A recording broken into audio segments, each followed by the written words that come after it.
Hello guys, welcome back to my channel. ఈరోజు episode ప్రోమోలో అయితే రోహిణి ఇంకా టిఫిన్ అందరు చేస్తుంటే కూర్చోడానికైతే చైర్ జరుపుతుంది. అలా జరపంగానే ప్రభావతి అయితే ఒక లుక్ ఇవ్వంగానే అక్కడ కూర్చోకుండా అయితే రోహిణి నిలబడిపోద్ది.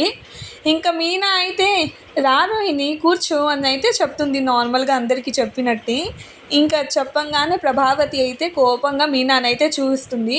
ఎక్కువైందా, ఎవరి పని వాళ్ళు చూసుకోండి అని అయితే మీనాకి చెప్తుంది. ఇంకా ప్రభావతిని అయితే మనోజ్ బయటికి లాక్కొని వెళ్ళి ఏంట్రా ఒక డీల్ వచ్చిందమ్మా అని అయితే చెప్తాడు. దానివల్ల మనకి చాలా లాభం వస్తుంది అని చెప్తే అందరి ముందు గౌరవంగా చెప్పురా, ఇలా ఏంట్రా ఇలా చెప్తున్నావు అని చెప్పైతే లోపలికైతే ప్రభావతి మనోజ్ని లాక్కొని వెళ్ళి చెప్తుంది. మనోజ్కి చాలా పెద్ద ఆర్డర్ వచ్చిందంట, ఆ డీల్ కుదిరితే లక్షల్లో లాభం అంట అని అయితే చెప్తుంది.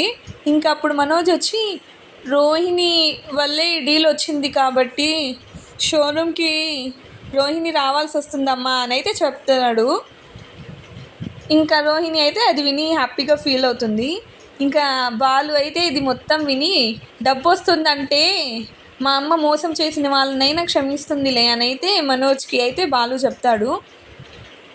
ఇంకా చూసి ప్రభావతి అయితే కోపంగా ఉంటుంది. ఇంకా మనోజ్ వచ్చి వాళ్ళ అమ్మనైతే బతిమాలుతూ ఉంటాడు, రోహిణి వస్తేనే డీల్ వస్తుందమ్మా, డబ్బు వస్తుందమ్మా, ఆలోచించమ్మా, రోహిణిని పంపి అమ్మ, లక్షల్లో లాభం వస్తుంది, ఒక్కసారికి పంపించేయమ్మా అని అయితే మనోజ్ అయితే ప్రభావతిని బతిమాలుతూ ఉంటాడు. ఒకవేళ ప్లీజ్ వీడియో నచ్చినట్టయితే లైక్, షేర్ అండ్ సబ్స్క్రైబ్ చేసుకోండి.